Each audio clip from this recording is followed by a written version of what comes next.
Our next session is on general sessions, and we have Jane Morris with us who will be presenting. She is the managing attorney at Knoxville's Legal Aid of East Tennessee office. She began working with Legal Aid of East Tennessee in 2009. Her casework focuses on consumer and debtor creditor issues, and family law.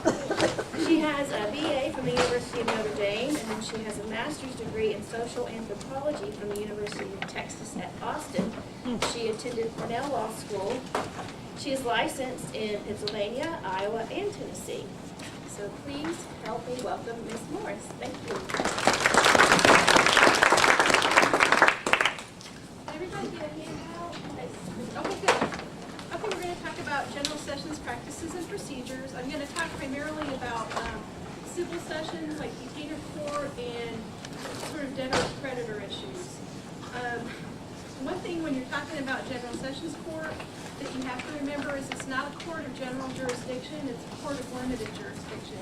And what that means is that there's no common law that applies in general sessions. If you want a general sessions judge to do something for you, you've got to find somewhere in a statute or a private act the authority for the general sessions judge to do that.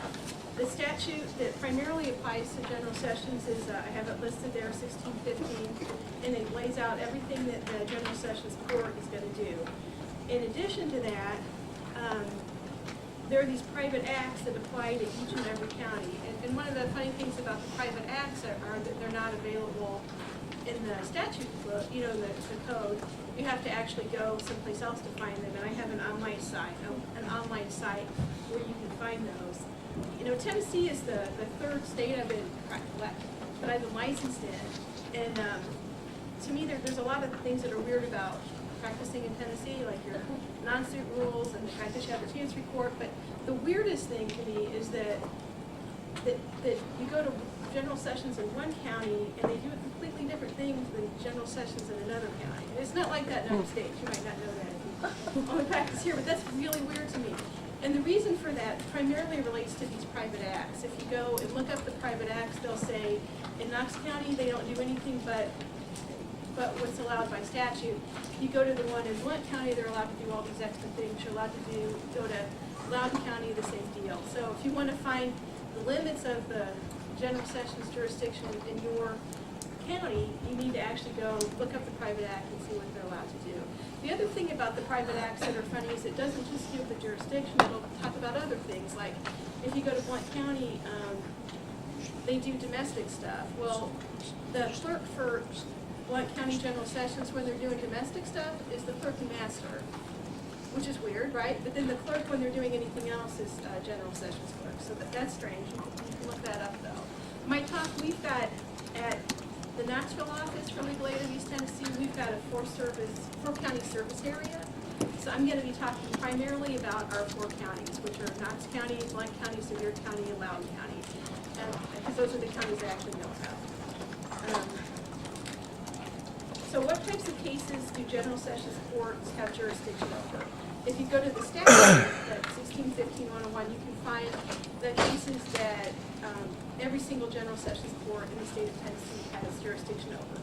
And the first one is the most obvious, any kind of civil suit where there's less than $25,000 at issue. And that $25,000 is exclusive of court costs and attorney's fees or other discretionary costs. And there's some case law out there that says that this $25,000 limit is a jurisdictional limit on the court, meaning it's an issue of the court's power to do so.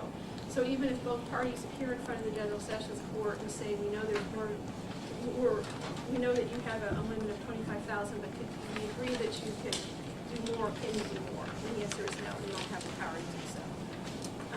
They can also do detainer proceedings. Eviction proceedings, which Christina just talked about. One interesting thing about the detainer proceedings is that's unlimited value. So you could have a landlord that could be asking for $30,000 in general sessions court, and you can't object to that because they're allowed to do detainer proceedings with no limit. They're also allowed to do actions to recover personal property. Again, there's no limit in the value that you can do in sessions court for that. They're allowed to do writs of attachment, injunctions, and other extraordinary process. one interesting point that we've run into at legal aid is for Blount County, which is in our service area, both in the statute and in their private act, it says the General Sessions Court can do injunctions. But if you go to do an injunction in General Sessions Court, which we do all the time in our landlord-tenant cases when these landlords lock people out and stuff, the General Sessions judges will say, you don't have the authority to do an injunction in General Sessions Court. And so they won't let you do an injunction there, you have to go and do it in circuit court. But they are allowed to, even though they don't know it. They can also do direct contempts and indirect contempts. They can do interpleader. I don't know why you do interpleader in General Sessions Court, but you could. And they can execute on judgments. And then that's what every General Sessions Court can do. They're in our 4-county service area. Here's what they do. Knox County, they don't do anything other than what is listed there. And they also do criminal, but I'm only talking about civil. And then in Blount County, they're allowed to do divorces, order of protection, and probate. One thing that's interesting about domestic issues in Blount County is that they're allowed to do that by private act, but they're also allowed to do that by the statute.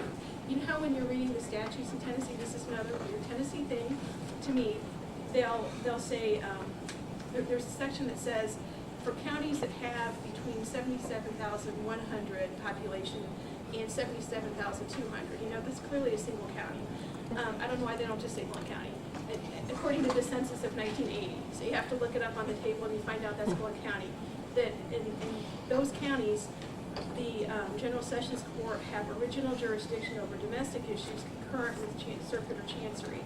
So the authority for Blount County Court to do those domestic cases comes actually from the statute, and it actually makes a difference because when the General Sessions Court in Blount County is sitting doing domestic court, it's almost as if you're in circuit court. So all the rules that apply in circuit court apply there, even though it's the General Sessions Court. And just so, for instance, we're going to talk about this, but the rules of civil procedure don't really apply in circuit court, but they do in General Sessions Court. I'm sorry, but they do apply in General Sessions Court if you're in Blount County doing a domestic case, because they're hearing it as if they're a circuit court or a chancery court. Then you go down to Loudoun County. They're allowed to do divorces and order of protection, but only by the private act. And because of that, in Loudoun County, when you're doing a domestic case, they have all of the rules apply for General Sessions Court. So the rules of civil procedure don't apply, and the appeal process is different, even though it's the same kind of case in the same kind of court. So anyway, that's Tennessee. Loudoun County, they can do divorces, they can do orders of protection, they can do juvenile. In Sevier County, in addition to the other stuff, they can also do juvenile and probate. So to start a General Sessions lawsuit, you file a civil summons or a detainer warrant if it's an eviction proceedings. And just a little practice tip, the statute has a civil summons form if you look at it. If you go to the administrative office of the court's website, they'll have a summons form that you can pull down, but don't use those forms. And the reason for that is the courts typically, if you're going to file a case in General Sessions, they have a form that they want to use, and they get upset if you use like the AOC form. I know the first case I filed in Knox County, I pulled a form off the AOC website thinking that would be okay. I brought it to the General Sessions clerk, and she told me the judges won't hear a case that's filed on this form. They'll let you file it, but after you file it, we put it in a box, and it never goes anywhere. So do you want to file this? And I said no. So anyway, if you're going to Knox County, go pick up the form. Their local rules actually state that the summons form will be on their website. It's not. If you want it, you're going to have to actually go down to the clerk's office and pick up a copy, or you can call us, we can send you a copy. But you don't want your thing to end up in a box. Blount County also has their own form. So use the forms that they want you to use. So I'm going to tell you all about affidavit of indigency, which I know if you guys are filing not pro bono, you're probably not going to be able to use this, but let's assume you're going to do a lot of pro bono for legal aid and for yourself. So if you're going to do an affidavit of indigency, under the code, and I have the code section here if you ever want to use one, under the code, any civil action may be commenced evidenced by an affidavit of indigency. And you can, if you're gonna file a case pro bono for legal aid or for anyone else that's indigent, go ahead and do that. Do it with an affidavit of indigency. One thing that I know when I talk to private attorneys, that aren't quite as familiar with filing these as we are, if you file an affidavit of indigency, that means the clerk of court is gonna defer the filing fee. It doesn't waive the filing fee. So someone's gonna have to pay them, it's gonna be taxed at the end. I've had people on the other side say, you know, we need this to be filed, why don't you file it on an affidavit of indigency, and then there won't be court costs, and that's not the case. And if you file something under an affidavit of indigency, you don't have a cost bond and you don't need a surety. And you can find the forms for affidavit of indigency. Again, the clerk will have those. You can pull those, and they're not nearly as picky as with the civil summons. So you can use the AOC form, even though that's not the form that they might use. But the administrative office of the court has a form as well. If you go in Knox County, if you look under forms under circuit court, they have a form that you can use too. So just use one of those forms, have your client sign it. And if you're doing a case pro bono for us, I quoted Supreme Court Rule 29. Under Supreme Court Rule 29, basically it says if the person that you've got meets legal aid's guidelines for income and eligibility, which if you're doing something pro bono they would, then there's a presumption that they qualify for an affidavit of indigency. May I ask? Yeah. If you file a pro bono case, use the affidavit of indigency, and you lose, is there a procedure for getting the court costs waived similar to what we just heard about in criminal cases? I don't think so. No? And whenever I file a case for my clients, since I'm not making them write me a check for court costs up front, I make sure I tell them there's a risk here that, I'm thinking we're gonna win. Obviously, I wouldn't file this if I don't think I'm gonna win, but, there's always a possibility the judge doesn't see things my way, and if so, you might have to pay the court costs. So, and set up a payment plan. So, that'd be nice. I think the court costs is an access to justice issue, but, okay. Rules of evidence, they apply in general sessions court. What doesn't apply in general sessions court is the rules of civil procedure, and that's something a lot of folks don't know. That you can't quote the rules of civil procedure in general sessions court because they don't apply. There are 4 exceptions to when the rules of civil procedure do apply in general sessions court. The first one is the one I talked about a minute ago. General sessions is exercising concurrent jurisdiction with circuit or chancery courts. So that would be your Blunt County doing awards or doing order protection. The second time is after a general sessions case has been appealed to circuit court, which makes sense. If you appeal a case when you're in circuit court, of course the rules of civil procedure apply. Or if it's transferred to circuit court. Rule 69 as to execution of judgments, that applies. So after you've gotten a judgment in general sessions court or someone's gotten a judgment against your client, in order to execute, you want to follow Rule 69 of the rules of civil procedure. And then Rule 60 is a little bit different. Rule 60 for alteration and correction of judgments. So the statute actually says Rule 60 applies in general sessions court.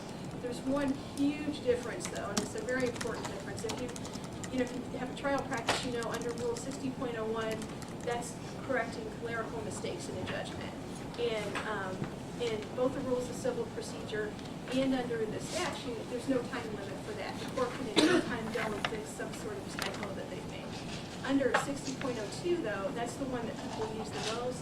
That's for, inadvertence, mistake, excusable neglect, fraud. Okay, under the rules of civil procedure, you've got a year to file those. Under the statute in general sessions court, if you want to file a Rule 60 motion, that's 10 days. If you don't file it within 10 days, then you can't file it anymore. That's a big difference. And then the other one is that the discovery rules under the rules of civil procedure, those apply in general sessions court, but only post-judgment, which is kind of weird. So after judgment, if you've got a judgment against someone, you can send out interrogatories or subpoenas or whatever in order to suss out their assets. Okay, so even though the rules of civil procedure for the most part don't apply in general sessions court, in sessions court they have, in the statute, there's corollaries to a lot of, some but not all of the rules.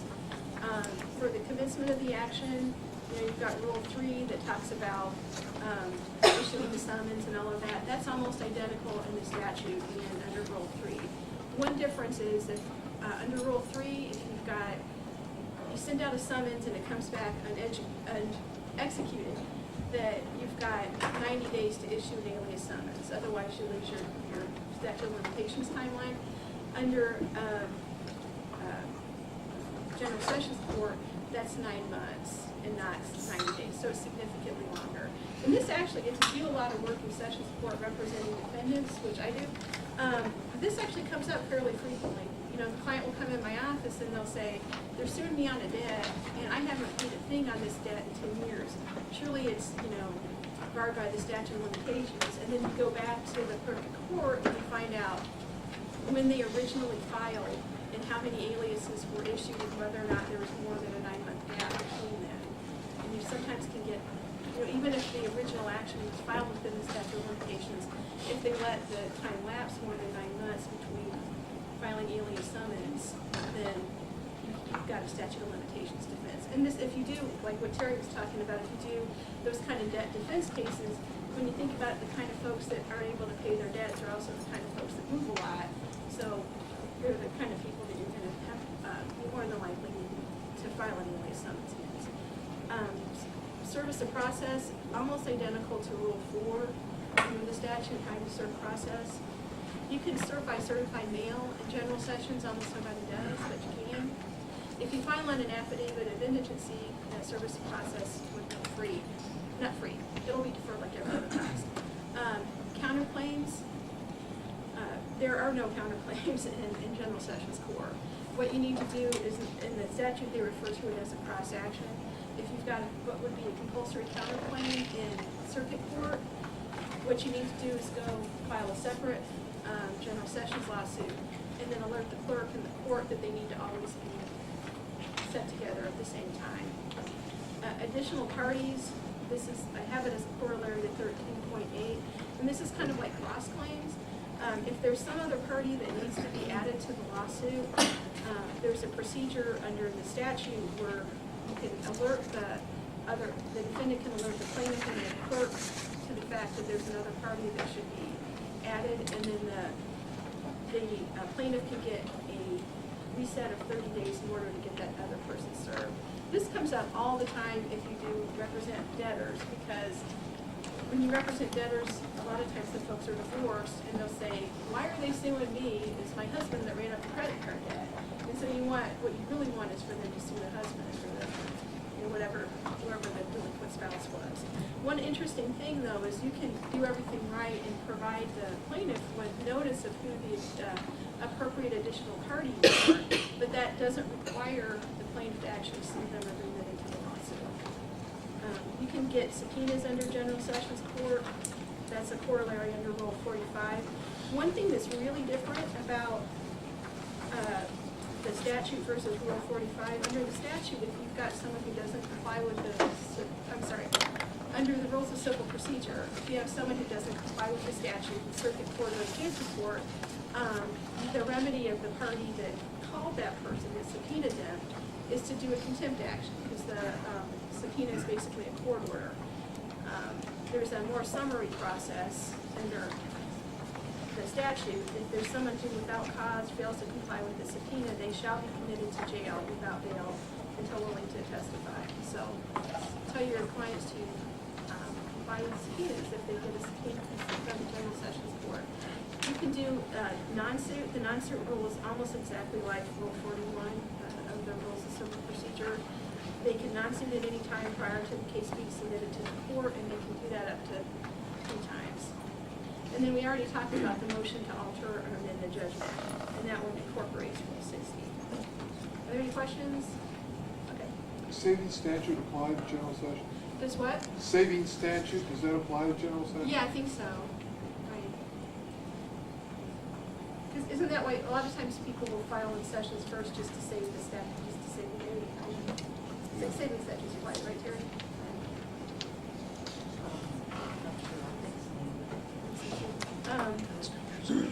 Okay, so if you notice that there are a lot of sort of important rules of civil procedure that there's no corollary to in general sessions court, and the reason for that, I think, is that when you, and we're going to talk about this a little bit later, but when you appeal a case from general sessions to circuit court, you get an entirely new trial. And so I think the thought is that we're going to try and keep general sessions a little bit informal, because why go through a huge formal proceeding when if, you know, then if someone appeals, you just do the exact same thing again. But, so the procedures just in general are much more informal. Sometimes I'll have attorneys on the other side of me in my general sessions case, and they'll say, well, you never filed any answer. Well, you know what, I don't have to. You know, I can just show up for court, and that's in fact what most people do. There's no discovery except for post-judgment. But you can get discovery if the court, by leave of the court. I've never had them do that for me. Their thought is just go to circuit court if you want discovery. We're not going to do discovery down here. There's no real motion practice. You go to circuit court, you know, people are filing motions for summary judgment and motions for judgment on pleadings. That doesn't happen in general sessions court. You go to trial and you try it. There's no need to attach the contract if you've got a contract case. That's like a little pet peeve of mine. There's no Rule 11. And the two times that bothers me is when I'm doing those sort of debt cases that Karen was talking about. A lot of times these folks they'll sue our client on credit card debt, and they won't have a copy of the card member agreement, they won't have any of the statements, they won't have anything at the time that they file except for that affidavit from, you know, the robo-signed affidavit from the credit buying, the debt buying company. And then if you say to them, I think I need to see some more documentation on this, they'll say, we'll order it. So in other words, they didn't have it in their office at the time that they filed suit against my client. I think that's kind of wrong that you're allowed to file a case in general sessions without actually being able to evaluate the merits of it independently. And the other thing where Rule 11 would have been helpful in general sessions court is that a lot of the attorneys that do a lot of work in general sessions court, they don't put their phone number or their full address. They'll just list their name and their bar number. For me as an attorney, that's not a big deal. I can just look them up in our directory. But for the typical client that gets that, there's no way to contact the opposing counsel prior to court about it. And you also have no, like we talked about, no counterclaims and no cross claims. The special judges, this is something that doesn't happen very often, but it happens every so often. You go into court and the judge is sick or something like that, and so they've got a special judge. The special judge will be some sort of attorney that does a lot of work there that day. Under the rules, or under the statute, they're required to take every possible measure to find an actual judge before they can put an attorney on as a special judge. And here's the part that is different, and I think that clerks aren't very good at telling people about always, that the judges can only, those special judges that are not, you know, an actual general sessions judge, they can only hear a case if both parties agree. So if you walk in there and you see someone that is a licensed attorney in your area and he's got the robes on and you don't really like him or trust him, you can just say, I'm waiting for the regular judge to come back. And the other thing is that the special judge can only grant attorney's fees or other discretionary fees when the exact amount of the fees is set by statute or specified in the contract. Removal of general sessions cases to circuit court. You can potentially move any general sessions case to circuit court if you want to. You can either do it by agreement or by motion of the defendant. The standard for removal is that the defenses are going to be substantial and complex. And I have one that I removed to circuit court just the other day because the parties and I, the other side and I, we agreed on everything. We agreed completely on the facts. We just disagreed on what the statute of limitations was. So there's just no sense for us, and both of us knew. I knew that if I lost, I was going to appeal.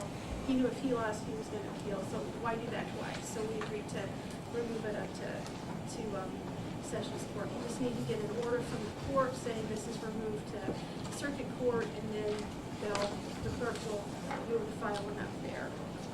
If you want to appeal from judgment, yes. I'm sorry. Yeah. One thing that comes up occasionally that has been a real nightmare for us is that in foreclosure cases, the client is being evicted after a foreclosure, which is generally when we get foreclosure cases. And they object to the way the foreclosure was done, there are defects in the foreclosure. You have got to raise that issue in Sessions Court, or it's res judicata. They can't bring another action to contest the foreclosure. And we run into Sessions Court judges in any county who don't think they can hear those cases, a contest of a foreclosure. But they've got to raise that issue, and that may be one of the issues. Right, yeah, and I had one with Terry where we were telling the judge, you have jurisdiction at this point, and he didn't really believe us. I mean, he was like, why, I don't know what I'm doing on a foreclosure case. That was really crazy of this legislature to say I do. And I think that rule in foreclosure cases, that if you don't bring it up in general sessions, it's res judicata and circuit, is really weird, because we're going to talk about this in a second, but the laws, the cases say that once you get up to circuit from an appeal, that you're allowed to bring in new parties, you're allowed to bring in new causes of action. So I don't understand why you can't bring in a new defense, but the case law is against us on that. So if you ever represent folks in a foreclosure, and and there's a detainer action going, make sure you scream about the detainer in general sessions. So, and I'm not sure that, I haven't thought about it much times, I'm not sure you can't raise it in circuit, because the cases have addressed when you're filing another suit, not appealing, because it's generally beyond the 10 days that they find out about this problem. They're working another suit in chancery. That's where they're hard. and if you ever have that, the thing that's weird is that, so the foreclosure happens, there's a foreclosure sale, and so the person doing the detainer suit is often a third party that was unrelated to the foreclosure. So it's not obvious that you want to bring the foreclosure up in general sessions, because the party you're mad at is not there, but you still need to. So. Could I ask you to speak up just a little bit? Sure. I'm having a hard time hearing back Has that here. been a problem the whole time? Start over, Jane. Okay. Okay. There's a 10-day appeal period, and the thing that's hard about that 10-day appeal period is that that's jurisdictional. So if you don't file your appeal within 10 days, the case law says that the General Sessions Court loses jurisdiction over that case 10 days after the judgment goes down. And so that's why those Rule 60 motions have got to be filed within 10 days. If, You're recording it too, yeah. okay. And then, did you do, okay, so I should probably stop screaming if I'm Is that good? Can you guys hear me now? Yes, that's Okay. better, thank you. Okay. Better, but not, still not good, David? You're okay. I'm okay. I'm sitting in the front row. Yeah, it's jurisdictional, so 10 days after the General Sessions judge has issued judgment, you can't file a Rule 60 motion, you can't, there's cases that say that you can't get that motion set aside in there, and you can't appeal. So it's just over and done with after 10 days. So we regularly in our practice will come up with people. If you've been to General Sessions Court in Knox County, there's 200, 300, 400 cases set on a given day. Sometimes things happen. People aren't given notice of hearings. They were in court but didn't hear their name being called because they're out in the hallway. So what do you do if you actually had good cause for not knowing about the fact that judgment went down against you? So for instance, let's say I sue someone, and originally they get notice of the judgment, but then the case gets reset and they don't get notice of the reset.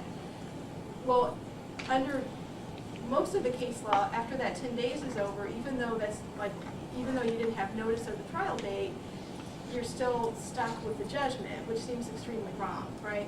Well, there is one way around it, and that is you can't do a direct appeal because the time limit is gone. You can't go to the General Sessions Court and ask for relief because the time limit is over. But you can go to the Chancery Court and collaterally attack the general sessions judgment on those grounds.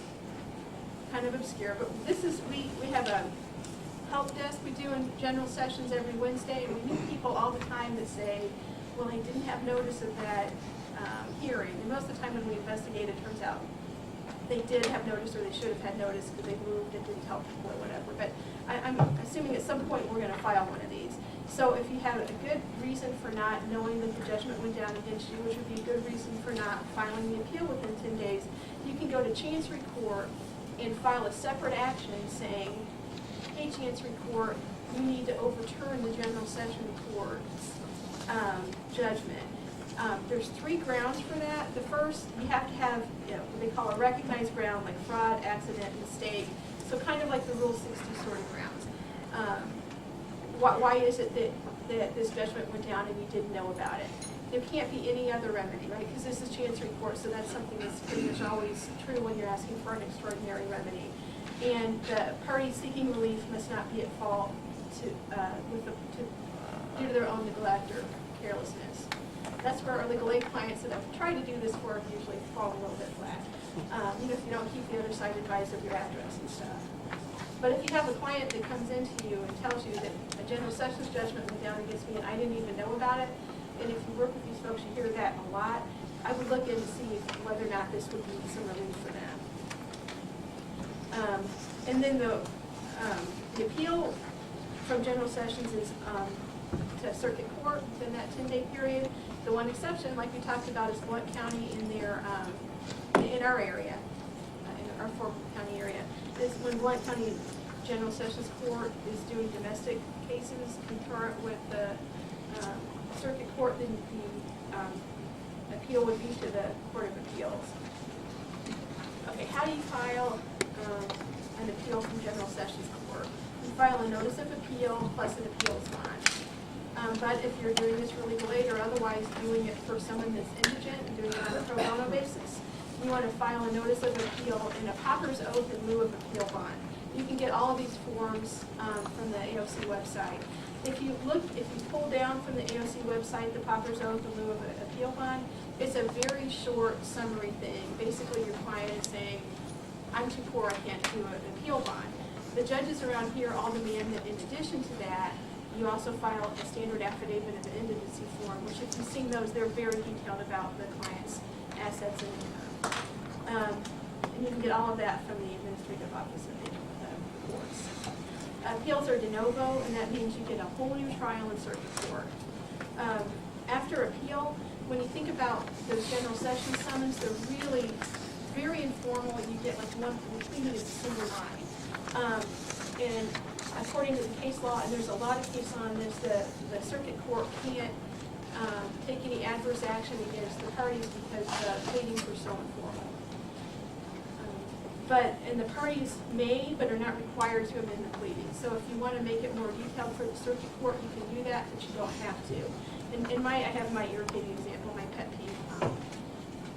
Example, we do a lot of debt cases in general sessions, and in general sessions, you're not required to post a copy of the contract, even though a debt case is a contract case. And then if you appeal to circuit court, they still don't have to come up with the contract or attach it to the complaint. Which I think is wrong. I think if you're suing someone on a breach of contract, you should be able to come up with the contract. And then if you do opt to amend the pleadings, it's a whole new trial, and you're not bound by what you argued below. So you can add new parties, you can add new causes of action, you can add new theories, you can add new counterclaims and new cross-claims. You're allowed to treat it just as a whole new lawsuit. And you're also not limited on appeal to the jurisdictional limits of the Sessions Court. So if you sue someone for $25,000 in Sessions Court, and then it ends up on appeal in circuit, you can say, I changed my mind, now I want $50,000. And there's nothing wrong with that. Okay, and then I have some tips, just if you're in the 4-county area that we have, how you would want to proceed. I've got a list of all the judges just to make it easier. The 5 judges in Knox County, there's 5 general sessions courtrooms. 4 of the courtrooms are criminal, 1 is civil, and so they're just really a lot more familiar with the criminal law than the civil law. So if I'm in general sessions court and I'm arguing something that's not really simple or sort of routine, I always bring a copy of the law with me to show the judge. The sessions is on the old courthouse top floor. One thing in Knox County, the civil sessions only meets on Mondays, Tuesdays, and Wednesdays. If you have an emergency, you need to get some sort of emergency order from a general sessions judge on a Thursday or Friday, you're gonna have to go to the city county building and try and find one in criminal sessions and get them to sign an order for you. And one weird thing about Knox County that I've never seen before, if you want to file on an affidavit of indigency in Knox County General Sessions, you have to bring the client to the judge, and the judge will swear them in and make them swear that what they said on their affidavit is true. I've never had any other court require that. And what that means is if you're going to file a case in Knox County General Sessions, you probably want to do it on a Monday, Tuesday, or Wednesday morning, and get the clients there for that. They don't read through the docket.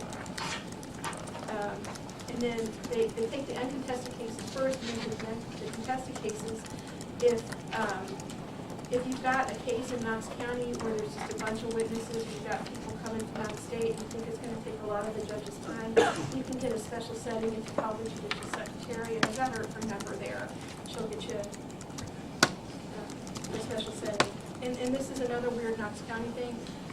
The Knox County people really don't like it when the litigants wear shorts. And so it doesn't matter if it's 100 degrees out, if it's awfully hot here in Tennessee, but it doesn't matter how hot it is out, if your client shows up in shorts, they are not going to be allowed in the courtroom, period. So if you're representing someone in sessions court, make sure they know, it doesn't matter if your shirt says terrible things, whatever, but don't wear shorts. And then, Blount County, there's, 4 general session judges, but one of them does nothing but juvenile. And then I've got their names and what floor they're on. And I've also got the schedule for the cases. One sort of oddity of Blount County General Sessions Court, and again, a weird Tennessee thing. There's not set court costs that are statewide. I don't understand that. So in Blount County, if you want to file anything after judgment goes down, they will charge you a $25 reopen fee every time you file something after judgment went down. So I had a case where there's kind of a mutual mistake and a default judgment went down. We went and got the judge to sign a motion setting aside default, and they won't file the order that I got signed until I file the $25 filing fee. So that's, if you're in Blount County, make sure, try to get stuff filed before the judgment goes down. And I talked about how they won't do injunctions. And then Sevier County, there's 2 judges. And one of the sort of weird things about Sevier County is that which courtroom you're being heard in will change depending on which week. You never know exactly what courtroom you can be in. Sometimes with the clerk. If you're doing civil sessions in Sevier County, one thing that's important to know is that every case is set first on a Thursday, and they will not hear a contested case on a Thursday. So if it's the first setting in a general sessions court in Sevier County, don't make all your witnesses come because they're not going to hear yet. They'll have to come back on some Monday. And then you think that the Monday docket would be really small since that's a contested docket, but it's not. It's often in like what's the name of that huge room up on the 3rd floor? They just call it the multi-purpose room. Okay, yeah. They'll have this huge room that's just completely full of people for the contested docket, so you could be there for quite a while. And then if you're going to reset a case by agreement, you need to fax a copy of either a notice or a letter to the clerk. The general sessions in Loudoun County, they just got a second one. I don't know if it's very well yet. But most of the civil sessions, like Judge Dale, who's great, and then he has court on Thursday mornings. Any questions? Yes. Make my life easier. In Loudoun County, where they have current family law jurisdiction by private act, the circuit, chancery, the appeals are to the Court of Appeals, not to circuit. Wait, so divorces go to? Divorces go to the Court of Appeals in Loudoun, and the same is true of Roane County as well, that has divorce jurisdiction. No, that's because I just did an order of protection and the appeal was to, So the order of protections should come to us as well in Court of Appeals. oh, you're with the Court of Appeals? Yeah, I'm the staff attorney for the Court of Appeals. Oh, okay, so I have one in Loudoun County where, where the circuit court is hearing They shouldn't be. they shouldn't be. I mean, I say it because I run into this problem like continuously. Right. Yeah, Well, my I'm so job. glad you corrected me because my outline is wrong. But no, never mind that. I Please didn't know show that. them the private act down there. Okay. If they're hearing appeals, they shouldn't be hearing. Okay, And that was Loudoun County? that's Loudoun Loudoun County, County. yes. Yeah, well, because the person on the other side of my case was pro se, so she went to the clerk of court, and that's what they told her to do. Well, I wish they wouldn't. Okay. We Okay, run into a lot of problems with trial court clerks telling them where to appeal, right. and more often than not, they're not focusing on what type of case it is Okay, and where the jurisdiction for the appeal should be going. so is that true wherever General Sessions Court has? No, it's gonna depend, like you said, on the private acts. But I mean, we hear divorces out of Loudoun, Roan, General Sessions on a fairly regular basis when people appeal them correctly. If the circuit courts are hearing those appeals in those jurisdictions, they should. Okay.